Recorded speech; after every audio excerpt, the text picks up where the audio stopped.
بسم الله الرحمن الرحيم. الرحمن علم القرآن، خلق الإنسان علمه البيان. الشمس والقمر بحسبان، والنجم والشجر يسجدان. والسماء رفعها ووضع الميزان، ألا تطغوا في الميزان.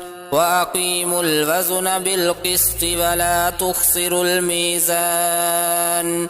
والأرض وضعها للأنام، فيها فاكهة والنخل ذات الأكمام، والحب ذو العصف والريحان.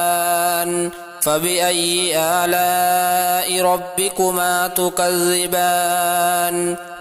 خلق الإنسان من صلصال كالفخار، وخلق الجان من مارج من نار.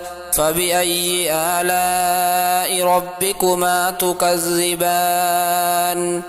رب المشرقين ورب المغربين، فبأي آلاء ربكما تكذبان؟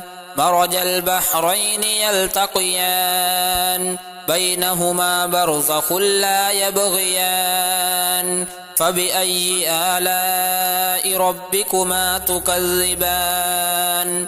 يخرج منهما اللؤلؤ والمرجان. فبأي آلاء ربكما تكذبان؟ وله الجوار المنشآت في البحر كالأعلام. فبأي آلاء ربكما تكذبان؟ كل من عليها فان، ويبقى وجه ربك ذو الجلال والإكرام. فبأي آلاء ربكما تكذبان؟ يسأله من في السماوات والأرض، كل يوم هو في شأن. فبأي آلاء ربكما تكذبان؟ سنفرغ لكم أيها الثقلان. فبأي آلاء ربكما تكذبان؟ يا معشر الجن والإنس إن استطعتم أن تنفذوا من أقطار السماوات والأرض فانفذوا، لا تنفذون إلا بسلطان. فبأي آلاء ربكما تكذبان؟ يرسل عليكما شواظ من نار ونحاس فلا تنتصران. فبأي آلاء ربكما تكذبان؟ فإذا انشقت السماء فكانت وردة كالدهان. فبأي آلاء ربكما تكذبان؟ فيومئذ لا يسأل عن ذنبه إنس ولا جان. فبأي آلاء ربكما تكذبان؟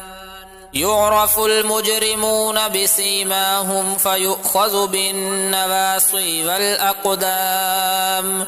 فبأي آلاء ربكما تكذبان؟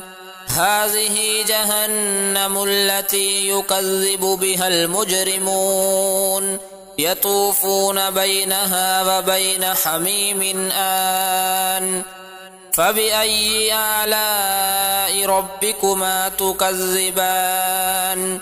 ولمن خاف مقام ربه جنتان. فبأي آلاء ربكما تكذبان؟ ذواتا أفنان. فبأي آلاء ربكما تكذبان؟ فيهما عينان تجريان. فبأي آلاء ربكما تكذبان؟ فيهما من كل فاكهة زوجان فبأي آلاء ربكما تكذبان متكئين على فرش بطائنها من استبرق وجنى الجنتين دان فبأي آلاء ربكما تكذبان فيهن قاصرات الطرف لم يطمثهن إنس قبلهم ولا جان فبأي آلاء ربكما تكذبان كأنهن الياقوت والمرجان فبأي آلاء ربكما تكذبان هل جزاء الإحسان إلا الإحسان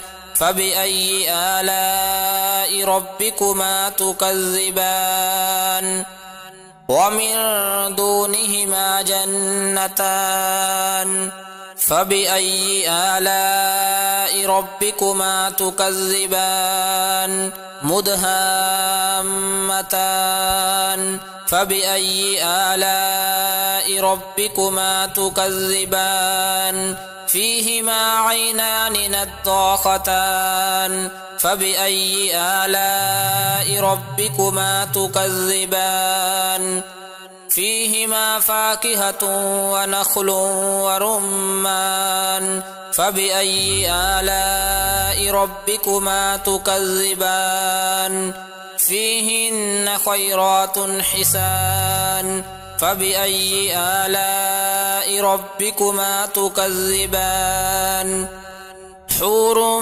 مقصورات في الخيام فبأي آلاء ربكما تكذبان